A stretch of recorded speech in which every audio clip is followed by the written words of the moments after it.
G'day and welcome back to the channel. So in today's video, I want to show you a really effective exercise that you can do with the ball that can help you locate that hidden joint stiffness and muscular tightness that might be limiting the function and the health of your neck. And if you've been a follower of the channel, you'll know that this is the fourth video in a series that I'm putting together where I want to cover some of the most effective and helpful exercises that I've come to understand as a physiotherapist to better help you combat pain, but also improve the function of your tissue and its overall performance. So in this video, I want to show you how you can use a ball to hopefully combat that, but also to get a better understanding of where your hidden restrictions might be, and then also piggyback off of that to better explain why that dysfunction might be there in the first place. So let's get into it. So for the purposes of this video, I'm going to use a lacrosse ball. I just find that a lacrosse ball has a balanced mix where it's hard enough that it can make genuine change to stiff restricted tissue, but it's also soft enough that it has enough give that it can respect how potentially tender or uncomfortable that tissue might be to push into. Do you feel like it is too hard? Then you can obviously do it on a softer surface like carpet versus floorboards. You can do it standing up against a wall versus lying down, but you can also regress the hardness of the ball to something like a tennis ball. So the first thing that's really important to understand about the concept behind what we're trying to achieve here is that when we put the ball into your neck, we definitely want to value where it feels tender and uncomfortable. But because this is a mobility exercise, we actually care more about where it feels stiff, tight, restricted, thicker, or harder compared to the spots that might feel softer, more supple, and less restricted. And the reason why this is important to mention before we get into the exercise is because sometimes where you feel the most tender is on the opposite side to where you actually need to work on if that side feels the stiffest and the tightest. So how this looks is that we want to take the ball and we generally want to start at the base of your neck where the bump is. The biggest bump as you run your fingers down through the center of your neck often represents the C7 level, which is the junction between your neck and your upper back. And interestingly, we want to actually move above and below that as well onto your upper back, even though it isn't your neck specifically, but because your neck and your upper back are essentially the same spine, we've just labeled them differently. We don't want to miss anything below your neck which might be stiff and restricted and limiting your ability to move and express normal motion through the segments above that restriction. So if you can take your ball,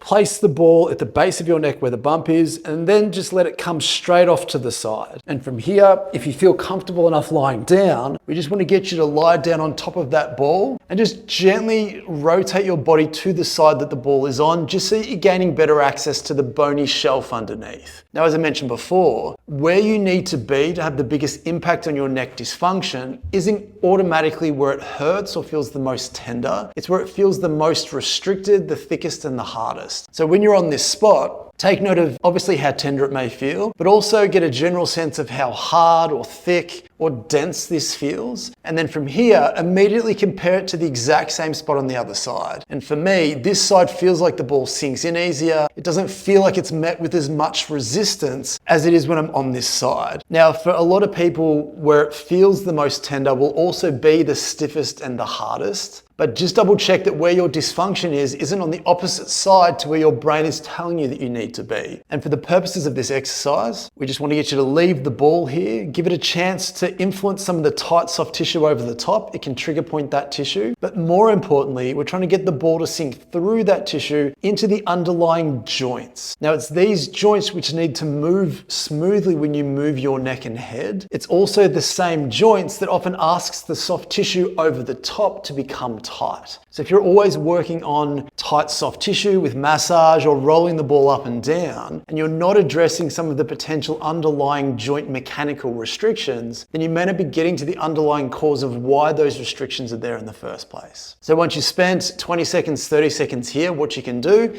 is then systematically move the ball down a little bit until you feel you hit the next joint down below. And remember, as you work down towards your upper back, there now becomes ribs that attach into that thoracic spine. So although you're right next to the spine for one part of the exercise, once you've given this a chance to free up, if you let the ball come out closer again towards the line of your shoulder blade, you'll find a different type of restriction there as well. And if you do, that signifies more rib joint related dysfunction. Again, there might be some tender soft tissue over the top, but we're looking to mobilize some of those underlying joint restrictions restrictions to restore normal motion to the area and then provide a greater environment for any irritated or annoyed tissue to exist within. And again, if you're not sure how that feels, immediately compare it to the other side and gauge which side needs more of your time. And again, for me, this left-hand side is the more restricted side. So again, I want to systematically work my way down to about the base of my shoulder blade or halfway down. But again, I can start working my way up my neck towards the middle part of my neck, still rolling to the side.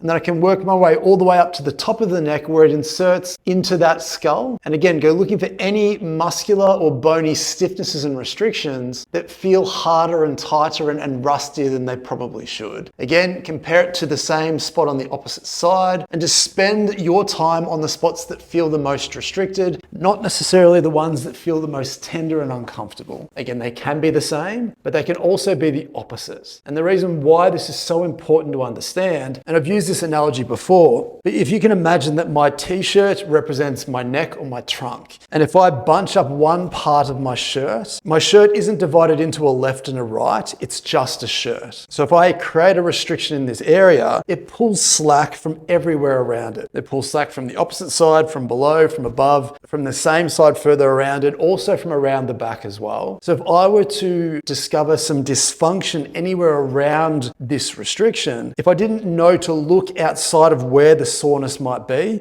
or in this case, if I tore this part of my shirt, I can keep repairing this shirt indefinitely, but unless I take a look at the opposite side as well and notice that there is a restriction there and then work hard to remove that restriction, I can't restore normal function or normal quality to the dysfunctional area. So if you are someone who consistently has one-sided neck pain or one-sided neck restrictions, and you don't go looking for other restrictions around that, whether it's above it, below it, or on the opposite side, then you could be missing the bigger picture that has resulted in that one specific part of your body or one specific part of that machine failing or becoming dysfunctional. And then once you've found where specifically you feel you need to release to either take away or improve your neck pain, or just generally improve how your neck feels and functions, then we need to have that second conversation around why has that exact part of your spine become dysfunctional and not the other side or a spot above or below that. So let's quickly touch on that as well. So clinically as a physiotherapist, when we're trying to understand why specific parts of the spine accrue stiffness, tightness, and dysfunction over time, logically we can start with looking at what you spend the most time throughout the day doing. And what I've come to understand as a physio is it is less important to focus on the active, interesting things. If you go to the gym, if you play a sport, those things are obviously important and can play a role and influence how your tissue feels. But because we live in a modern world that does ask a lot of us in terms of being stationary and sedentary, there's high potential for us to accrue time spent in specific shapes and positions, whether that be sitting down on the couch watching TV, using your computer, using a laptop, using your phone, playing an instrument, reading a book, sitting up in bed, whatever it might be for you. We want to look for moments that you find throughout your day where you might be looking down or slouching through your neck and upper back, creating a specific hinge through the areas that you have found that have become stiff, tight, and restricted. The idea being is that it's not your fault. You're not necessarily doing this on purpose. It's not your failure. But often because we're distracted by what we're doing, it can also be difficult for us to pay attention to what we're actually doing with our tissue while we're in that shape. And then as the days, weeks, months, years roll on, your body just adapts to what you knowingly and unknowingly do to it. So if something's become stiff in a roundabout way, it's because your body has been asked to become stiff in those areas to support or protect something. So if you spend your valuable time working on the really simple and effective ball mobility exercise, then you'll have to keep doing that exercise indefinitely, unless you can also pair it up with trying to improve the shapes and the positions that you have come to understand as asking that to be there. So with that being said, once again, I genuinely hope that that was helpful. The ball exercise is such a fantastic way to find exactly where your joints and soft tissue has become stiff, tight, and restricted over however long. And it's also a fantastic way to spend time on that tissue and prompt it to become less stiff, tight, and restricted. So please let me know how you found this exercise in the comments below. If you found it useful, leave a like on the video. Please subscribe to the channel if you want to see more of these kinds of videos. But as always, thank you again for watching. I hope to see you next time.